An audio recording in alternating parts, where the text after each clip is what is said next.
It is a great pleasure to introduce Deborah Hayes with Dmax. She's actually a celebrity in our midst. As of 2 years ago, I think, her team got Ultrasound Program of the Year awarded to them by Reliability Web. So it's a pretty nice program they put together, and she's going to tell us all about it. So welcome. Thanks, Deb. Thanks so much.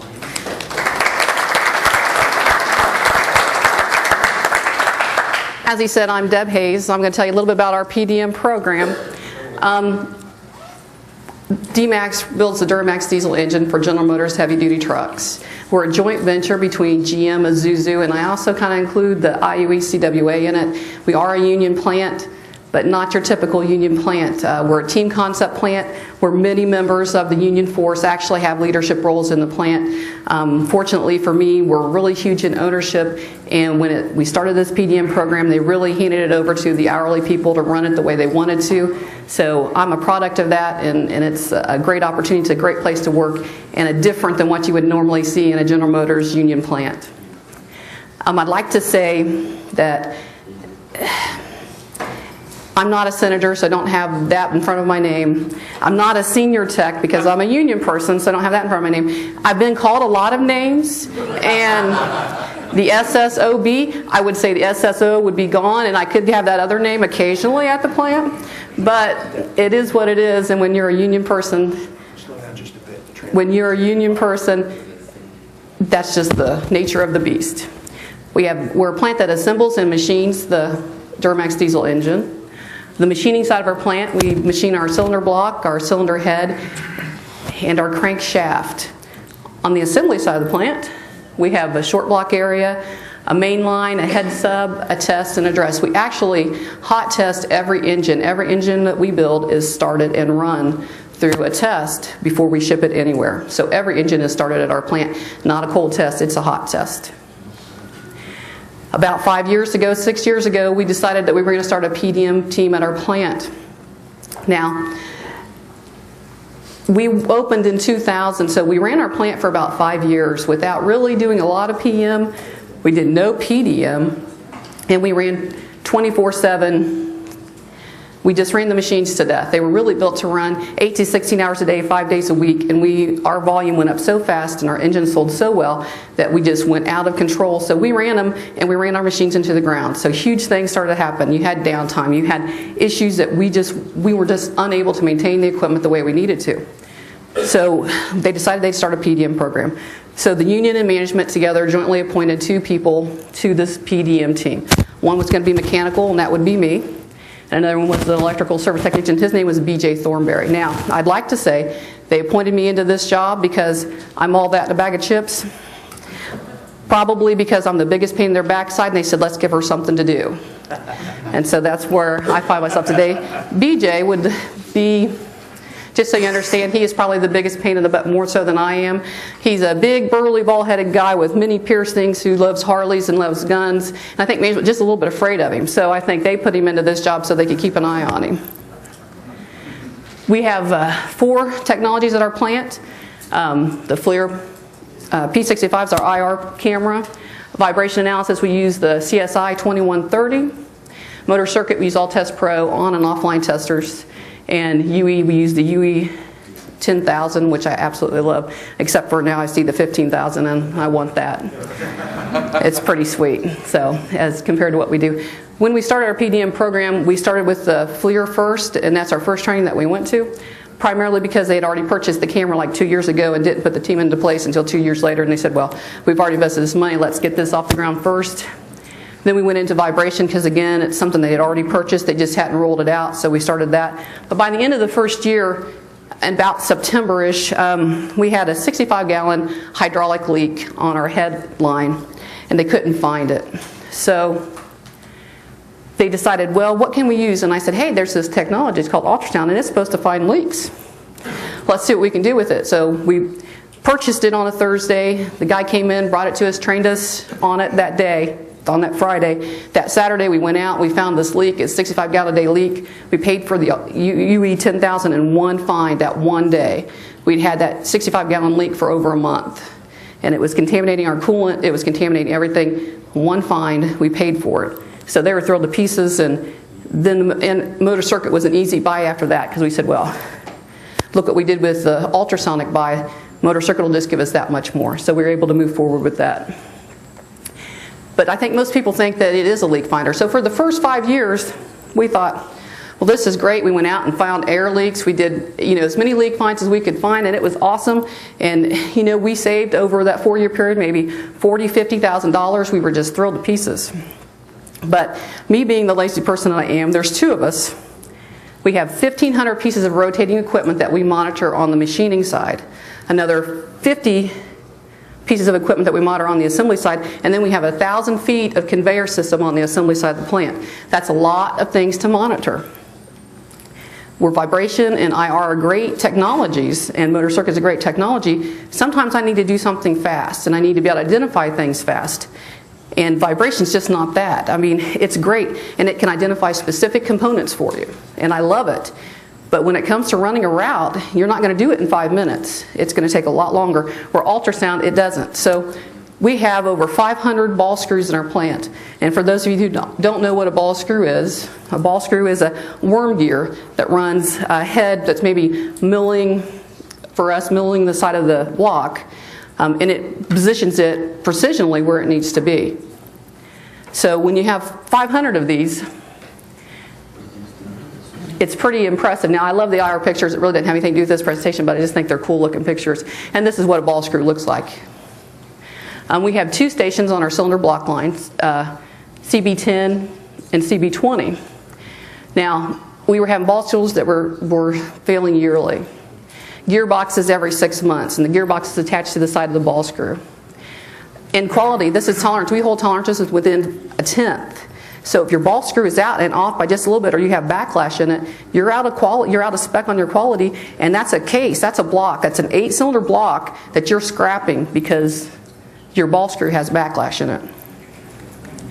So a ball screw costs in the neighborhood of $14,000, $15,000. The smaller ones maybe $5,000, but some of the big ones we have, that's a huge amount of money to have to replace on a yearly basis. The gearbox that's attached to it's another $5,000. And like I said, quality is just priceless. You can't afford to have bad blocks. You just can't. It costs you too much money. So we had a solution, using ultrasound to trend ball screws. I have the UE10000, so we have the ability to use the transducer, and I can go and I can actually put it up on the side of the ball screw, and I can listen to it running in and out. Now I've got 500 of these, and they're all basically the same. A ball screw is a ball screw is a ball screw. So you can really trend it, and not even necessarily trending it is to dBs, which I will do, as you can see. And that's a lot of trending, 500 ball screws, you can imagine. I am the Excel spreadsheet queen, but besides that fact, I really truly am, you'll hear it too. As you get into ultrasound, I don't know how many of you are actually out on the floor doing ultrasound. When it comes to things besides air leaks, you will hear gravel, you will hear engravers. You will hear things that go off, and okay, if I hear engraving in an electric panel, I've got a loose fitting, or I've got arcing going on, I've got something going on in that panel. The same thing with a ball screw. If I hear gravel, or I hear something that is not a consistent noise, I'll know instantly I have a problem. And as the dBs grow, and as you've trended it over time, you'll be able to spot it immediately. Hey, I've got a problem. Why is this going up to this dB? It shouldn't be there. So we trend everything. And half the time, as this didn't come out as well, what I will find is when I found something where it had increased in noise, and I'll have the guys go out and check it, they'll take the gearbox cover off and they'll find that there's mud inside. We cut with cutting fluid on every single operation. So we have water that can get into our ball screws, and every single step, every operation. There's not a dry cut in our plant. So you have contamination get in your system. So we'll have mud, actual mud in the gearbox. And then that gets into the ball screw, and that's what you have chips that are flying everything, so you'll get chips into your system. We'll find this, they'll see the mud, they'll clean it out, they'll fill it up. Maybe sometimes it won't even have lubrication in it at all. Those are the kinds of things you can trend and find before a catastrophic failure happens. I found, oh, we need to get oil in this. And that's the goal of this. Now I'm trending it, now I can see as it starts to spike, we do something then, not when it's at 80 or 90 decibels, we catch it before it gets to that point, and that's what's really been key to us. We trend it before and after, and that's huge. After they've fixed it, you need to trend it. You need to keep track of it. Every ones that you're doing, whenever we make changes, we got to trend it, we got to report it. You need to keep track of it. It's very important. And you need to send out that report saying it's good now. And I love them to be able to put the little green priorities up, because then I say, yeah, we found that, and it's better. We also trend our gearboxes. Now, I'm a huge vibration fan. I love it. But I have 1,500 pieces of rotating equipment that I have to do vibration on. And there's 2 of us. And we have 4 technologies that we do. 1,500 pieces of equipment and 2 people, it's almost an impossibility. Ultrasound makes it possible. I will do an ultrasound check twice a year on every gearbox, every motor, every pump in our plant. I will do vibration once a year. If I hear something in ultrasound when I'm doing the check, then I'll go out and run vibration on it and find out what it is. But this is my first indicator. This tells me something doesn't sound right. Let me go get the vibration and let me go check it.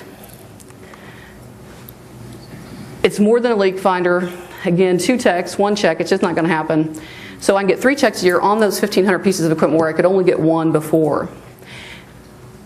Vibration, though, is so important so you can follow up. So you really can identify exactly what you're looking for. But like I said, 5-minute check versus a 35-minute check. It's going to save you time, it's going to save you money, and you really are going to get your money's worth out of it.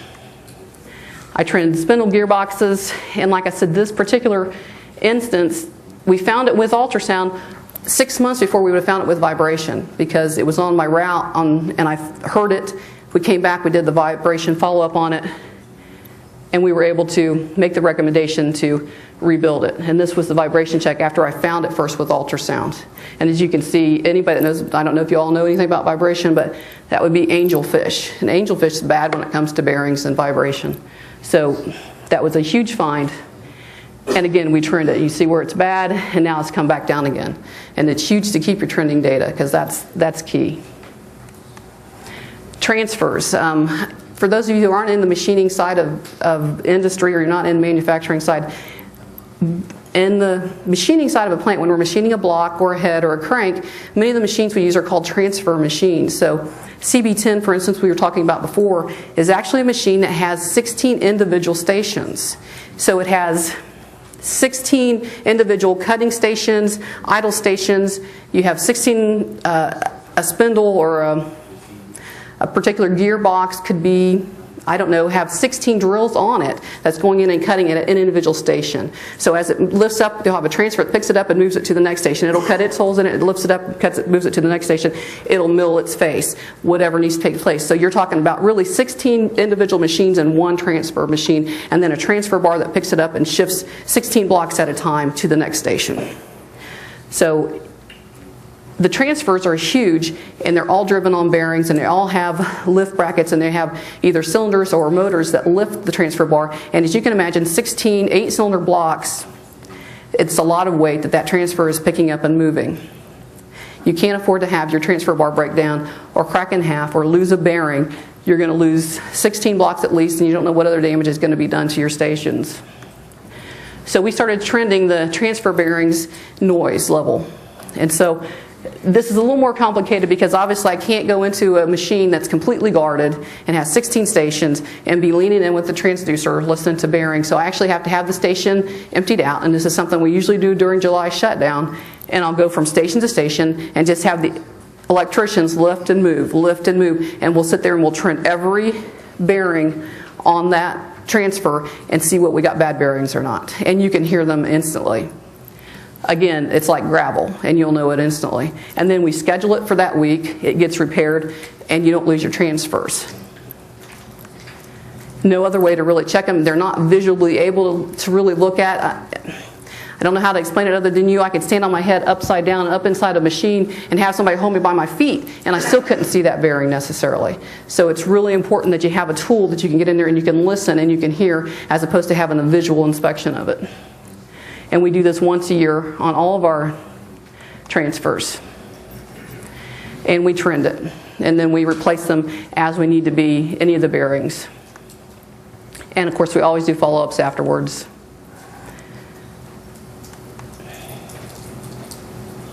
And I'm huge on reporting in Maximo. Everything goes through Maximo. Every report I have, this is attached to that Maximo work order. The work order is presented, they bring it back, a follow-up work order is then done for me to go out and recheck it again, and a follow-up report will then be presented to them. Ultrasonic benefits. It's a non-intrusive PM. We're not in there, we're not taking anything apart. We're just monitoring what we have. Most ball screws are accessible on the outside of the machine. Those that aren't are pretty easy and quickly checked. You can have your electricians move them in and out really quick for you. You can listen to them. It doesn't really matter whether it's under load or not. You're going to hear a bearing's bad, whether it has a load or it doesn't have a load. If it's moving, you're going to be able to hear gravel. It's very simple. 500 like components. It's easy trending. When problems are found, you do the follow-up work orders. We do them on our third shift. We have a third shift maintenance crew. We run production on day shift. We have a third shift maintenance crew, so they come in and they do the fixes. So we have no downtime. Everything is planned. And like I said, 1,500 spindles, gearbox, pumps, motors, ultrasound is a must. We couldn't do it without ultrasound. Like I said, there's no way in this world that two people can run vibration on 1,500 pieces of equipment. You just can't do it. The results. So in 2005, 2007, like I said, $30,000 in that neighborhood. In 2008, we got a clue as to what else we could use it for. $20 million in 2008 for us. That was the year that we really applied it. We put it across the board. The finds that we found that we were missing with only doing vibration once a year, we found, and it's $20 million. So you went to saving $36,000 because it's a great leak finder, and it's an awesome tool for that. But it's an also awesome tool for gearboxes, spindles, and ball screws. 2009, $17 million.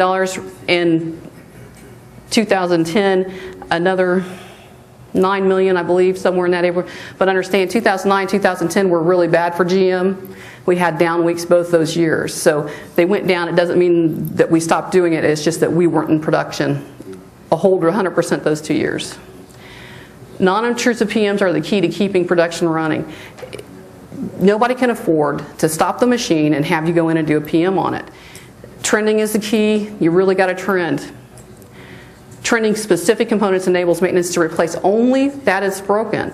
If I trended it and I know I've just got a bad bearing, then I don't have to pull the entire gearbox and have all the gears. And we're a Japanese plant, and that means that it's not on the slow boat from China, it's on the slow boat from Japan.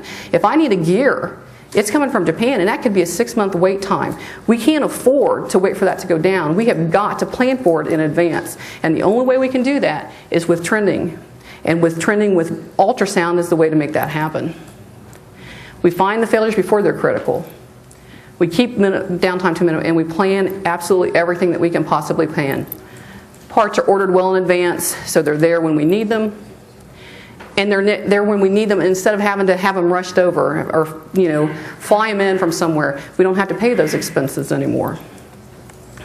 Lessons learned. Now, I've been doing this for 6-7 years now, and I've screwed up a lot. And I'm not kidding, guys. When I say a lot, I mean I have screwed up a lot. 500 ball screws is a lot of trending. 250 conveyor motors that I trend with IR is a lot of trending. But have an open mind. Try it. It's not fun, and sometimes it's tedious, and sometimes you seem like it's time consuming, and you think it's a waste of your time, but it's really not. And we're not always going to be right.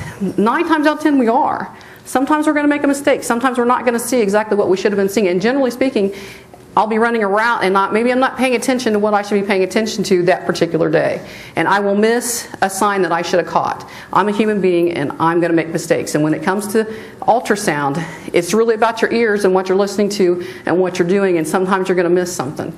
And that's okay, because it happens to everybody. PDM tools are awesome, but work them together. I use my IR camera on my assembly line to trend my IR motor, the conveyor motors. If I see a temperature rise, then I come out with ultrasound and find out where my bind is, what's causing that motor to overheat. I work them together, and it's very important to do that. Same thing with ultrasound's my first hit, and then I go back with vibration to identify what exactly is wrong with this component. They work best when you work them together. And that's really what's important about here. And remember, your ultrasound, it's not just a leak finder. Guys, I'm telling you, you'll be surprised what you can hear with it. You'll be surprised what bearings sound like. You'll be surprised what all it can really do for you. Achievements for us, in 2009, we were the Ultrasonic Program of the Year for Uptime Magazine. That was huge. We've been published in magazines about the different things that we've done with our technology program. 2010, we got motor circuit plant wide. We were, again, at Solutions 2.0, talking about our award-winning program. This year at Solutions 2.0, our CFO is going to be speaking about how we went from surviving to thriving at Dmax. We took a hit, guys. When the recession hit and General Motors filed bankruptcy, we went from 1,200 employees to 450 employees. But we survived, and we were one of the plants that stayed open. And I'd like to think a little bit that had to do with our PDM program and how we were on the state of the art and how we were saving money and how we continued to make money even during the downtime. We were still making money, and that's huge.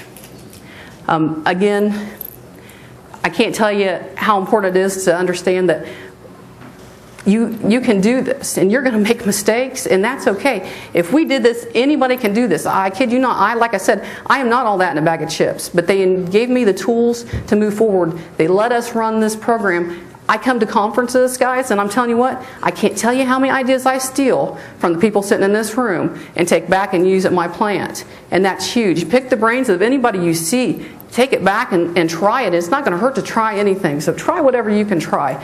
Move forward any way you can move forward, and don't be afraid to make mistakes, because it's going to happen.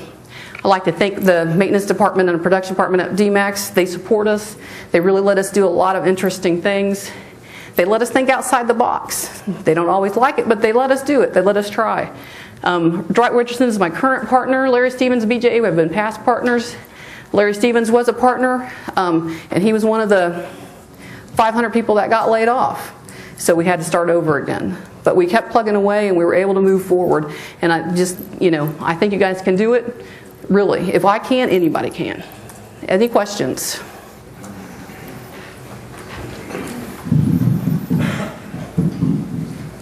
Thanks, Deb. On that one leak you were mentioning about earlier, I think it was 65 gallons a day or hour, whatever it was. Yes, sir.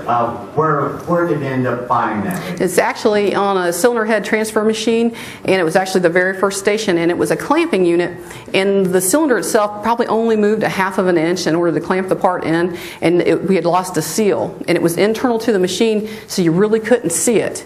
And what we'd done was we had emptied the hydraulics out of it and pressurized the system, and then went in and listened for the air leak. And we were able to find it right there. And that's the only way we would have been able to find it, because it was so small. It was a huge leak, but it's completely enclosed and completely guarded in our heads. They're not this big, so it's not like I can walk in. On the block line, I can actually walk in a station, and you could stand physically inside the station. On the headline, you can't stand inside the station.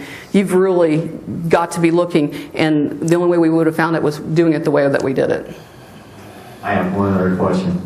Sorry, Wayne. I'm going to be starting a ultrasonic program when I get back, hopefully in the next month. Probably in the next month, I'm sure in the next month. Any really big suggestions for that?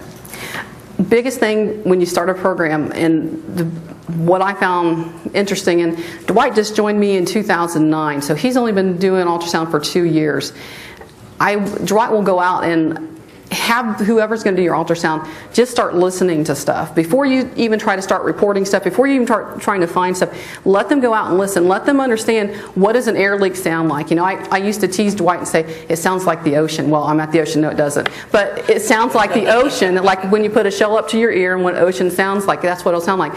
What does a bad bearing sound like? Well, it sounds like gravel. What does, in an electrical panel, it sounds like an engraver. Let them understand what the sounds are and what they mean, and then you're empowered to, you'll be able to spot them when you're out walking and doing your routes, and you know what to listen to and what you're recognizing for. So that would be my biggest advice. And don't worry, and like I said, don't worry about making mistakes. You're going to. Take it slow. I know that's easy for me to say, because when you start a program, they want you to find things, they want you to find things now. And air leaks you'll be able to find immediately, and that's not going to be a problem. But really take the time to go out and start setting some baselines up on your rotating equipment. That's huge.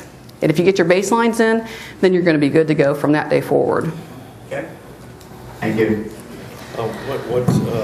What unit do you use, ultraprobe unit do you use? And also, do you, maybe for baselines or other things, keep sound sample files and the spectrographic analysis so you can always go back later? Absolutely. He wants to know what probe we use, and do we keep the files, sound files and database information. We use the UE 10,000. And it's really awesome. Yes, I save absolutely everything. And when it comes to waveforms, I can go back and compare. I tend to do more on dB levels, but I'll do a lot of, the sounds are important sometimes, not just for me, but as I'm teaching someone else to do it, I want them to be able to hear what I hear. So in that respect, that part of it's nice. But for my boss to hear what I hear, he doesn't care. He wants me to be able to quantitate it, and this is costing you this amount of money, or you have this dB, this is okay, this is not. And sometimes that's a better approach for some people. And important too, let the guy on the floor, let the other skilled tradesman on the floor, if you hear something, put the headphones on him. Let him hear it too, so he knows, thanks Deb, that's another work order for me to do, you just gave me more work. Well, come here and let you hear it, what do you think? And that's very important for them to have the buy-in on the floor. Very, very important. But save everything. Trend everything, save everything. Any other questions? Now when you're monitoring bearings, rotating the ball screws, as you were saying, that would be a touch probe, whereas an air leak would be the cones. I forget what you call it, the cone, and you're some distance away from it. With the ball screw or a bearing, you're actually touching the probe to, say, the bearing housing or the ball screw. As close as you can get, yeah. I mean, not actually touching the ball screw, but the housing maybe that the ball screw's in or the bearing's in. Something in that area is, you know, obviously not something that's rotating because you can't do that with the transducer, but yes.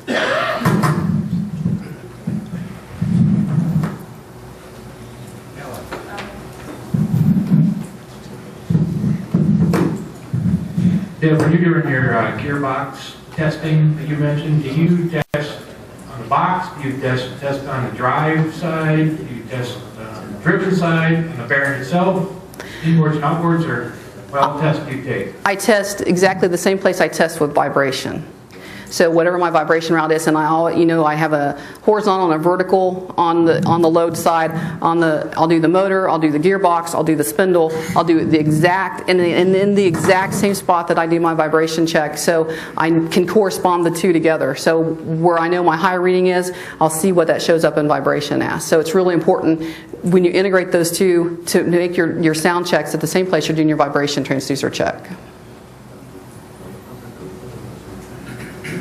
You identify those points with a touch of paint or a little washer or something like that? At one point they were painted, but like I said, we have a lot of coolant in our plant, and so the paint has worn off. But there's two of us, and I do almost all the vibration routes. So when I do an ultrasound, Dwight struggles a little bit, and I have to go with him to show him where the points are, but I just know what they are now. At some point we're going to have to go in and actually label them the way we need to label them, but since it's just me, it's not hard. But I wouldn't do paint, I would do something a little more permanent, especially if you're in a wet application.